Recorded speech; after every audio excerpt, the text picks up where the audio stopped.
ಇದೆ.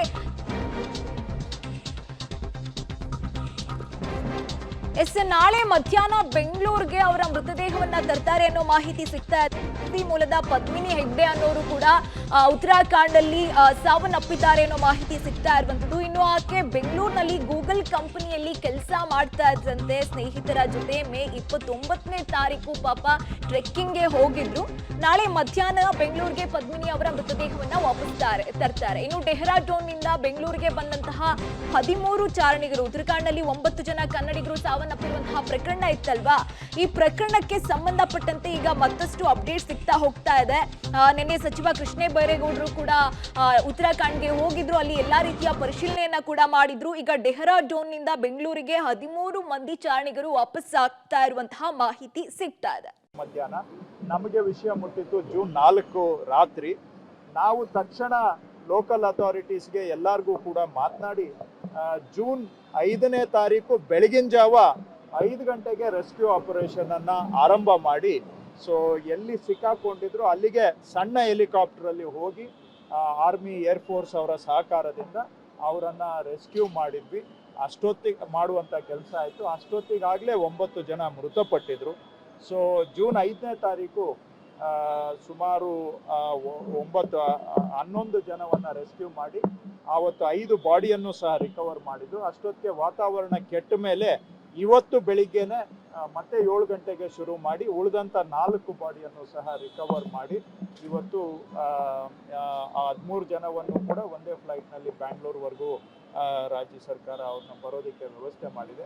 ಇದೆಲ್ಲ ನಮ್ಮ ಮುಖ್ಯಮಂತ್ರಿಗಳು ಮಾನ್ಯ ಸಿದ್ದರಾಮಯ್ಯನವರ ಸೂಚನೆ ಮೇರೆಗೆ ಅವರು ಸ್ಪಷ್ಟವಾಗಿ ನಿನ್ನೆ ಒಂದೇ ಮಾತು ಹೇಳಿದ್ರು, ಅವ್ರಿಗೆ ಏನೆಲ್ಲ ವ್ಯವಸ್ಥೆ ಮಾಡಬೇಕು ಎಲ್ಲವನ್ನು ಕೂಡ ಮಾಡಬೇಕು, ಅದಕ್ಕೆ ಆಗ್ತಕ್ಕಂಥ ಖರ್ಚು ವೆಚ್ಚವನ್ನು ರಾಜ್ಯ ಸರ್ಕಾರವೇ ಭರಿಸುವಂಥದ್ದನ್ನು ಮಾಡೋಣ ಅಂತ ಮುಖ್ಯಮಂತ್ರಿಗಳು ನಿನ್ನೆ ಒಂದೇ ಒಂದು ಸೂಚನೆ ಕೊಟ್ಟ ಮೇಲೆ ನಮ್ಮ ಪ್ರಿನ್ಸಿಪಲ್ ಸೆಕ್ರೆಟರಿ ರಶ್ಮಿ ಮಹೇಶ್ ಮತ್ತು ನಮ್ಮ ಚೀಫ್ ಸೆಕ್ರೆಟರಿ, ಅಲ್ಲಿನ ಅಧಿಕಾರಿಗಳು ಇವರೆಲ್ಲರ ಒಂದು ಸಂಘಟಿತ ಪ್ರಯತ್ನದಿಂದ ಭಾಳ ಫಾಸ್ಟಾಗಿ ರೆಸ್ಕ್ಯೂ ಆಪರೇಷನನ್ನು ಮಾಡಿದ್ರಿಂದ ಕೆಲವು ಪ್ರಾಣ ಆದರೂ ಉಳಿಸ್ಲಿಕ್ಕೆ ಆಯಿತು. ಇಲ್ಲ ಅಂದಿದ್ರೆ ಬಹುಶಃ ಅಲ್ಲಿ ಇರುವಂಥ ವಿಕೋಪದ ಪರಿಸ್ಥಿತಿಯಲ್ಲಿ ಇನ್ನೂ ಸ್ವಲ್ಪ ತೊಂದರೆ ಆಗ್ತಕ್ಕಂಥ ಸಾಧ್ಯತೆಗಳು ಇತ್ತು.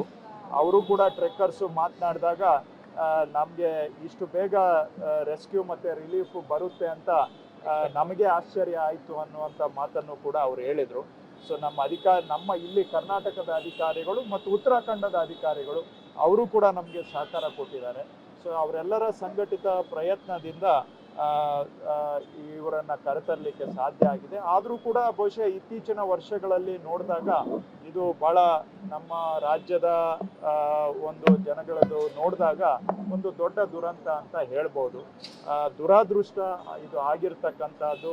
ಉತ್ತರಾಖಂಡದ ಸಹಸ್ರತಾಳ ಹಿಮಶಿಖರದಲ್ಲಿ ಆದಂತಹ ಘೋರ ದುರಂತದಲ್ಲಿ ಅದೃಷ್ಟವಶಾತ್ 13 ಚಾರಣಿಗರು ಇದೀಗ ಸೇಫ್ ಆಗಿ ಬೆಂಗಳೂರಿಗೆ ರೀಚ್ ಆಗಿದ್ದಾರೆ. ಅವರನ್ನ ರಿಸೀವ್ ಮಾಡ್ಕೊಳ್ಳೋದಕ್ಕೆ ಅಸೋಸಿಯೇಷನ್ ಅವರು ಕೂಡ ಇದ್ದಾರೆ, ಅವ್ರನ್ನ ಮಾತನಾಡಿಸ್ತಾ ಹೋಗ್ತೇನೆ. ಸರ್, ಮೊದಲಿಗೆ ನಿಮ್ಮ ಪರಿಚಯ, ಅಸೋಸಿಯೇಷನ್, ಎಷ್ಟು ಜನ ಇಲ್ಲಿಂದ ಹೋಗಿದ್ರು, ಸೊ ನಿಮ್ಮ ಸಂಪರ್ಕಕ್ಕೆ ಯಾವಾಗ ಸಿಕ್ಕಿದ್ರು? ನಮಸ್ಕಾರ, ನಾನು ಲವರಾಜು ಅಂತ ಸೀನಿಯರ್ ಮೋಸ್ಟ್ ಕ್ಲೈಂಬರು. ನಾನು ಒಂದು 30 ಸಲ ಹಿಮಾಲಯಸ್ಗೆಲ್ಲ ಹೋಗಿದ್ದೀನಿ. ನಾನು 88 ಸಿಯಾಚಿನ್ ಗ್ಲೇಜಲ್ಲಿ ಕಾಲು ಇದೆಲ್ಲ ಕಳ್ಕೊಂಡೆ, ಫ್ರಾಸ್ಟ್ ಬೈಟ್ ಆಗಿ last all the toes fingers ಎಲ್ಲ. ಇದೆಲ್ಲ ನ್ಯಾಚುರಲ್ ಡಿಸಾಸ್ಟರ್, ಏನು ಮಾಡೋಕ್ಕಾಗಲ್ಲ ಒಂದೊಂದ್ಸಲ. ಬಿಕಾಸ್ ನಾವು ಸೆಲೆಕ್ಟ್ ಮಾಡಿ ಕಳಿಸ್ಬೇಕಾದ್ರೂ ಪ್ರತಿಯೊಬ್ಬನು ಸೆಲೆಕ್ಟ್ ಮಾಡಿ IMF ಪರ್ಮಿಷನ್ ತೊಗೊಂಡು ಗೌರ್ಮೆಂಟ್ ಲೆಟರ್ ಬರೆದು ಎಲ್ಲ ಮಾಡೇ ಹೋಗೋದು. ಇದಕ್ಕೆ ಮುಂಚೆ 5 ಟೀಮ್ ಹೋಗಿ ಬಂತು. ಇದು ಅನ್ಫಾರ್ಚುನೇಟ್ಲಿ ಈ ಉತ್ತರಾಖಂಡದಲ್ಲಿ ವೆದರ್ ಬ್ಯಾಡ್ ಆಗಿ ಇದಾಗಿದೆ. ನಾವು ಕೇಳ್ಕೊಳ್ಳೆಲ್ಲ ಸೇಫಾಗಿ ಬರಬೇಕಂತ ಅಟ್ಲೀಸ್ಟ್ 13 ಜನ ಉಳಿದಿದ್ದಾರೆ. ಆ ಟೈಮಲ್ಲಿ ಮೌಂಟೇನ್ಸಲ್ಲಿ ಏನಾಗುತ್ತೆ ಯಾರಿಗೂ ಹೇಳೋಕ್ಕಾಗಲ್ಲ.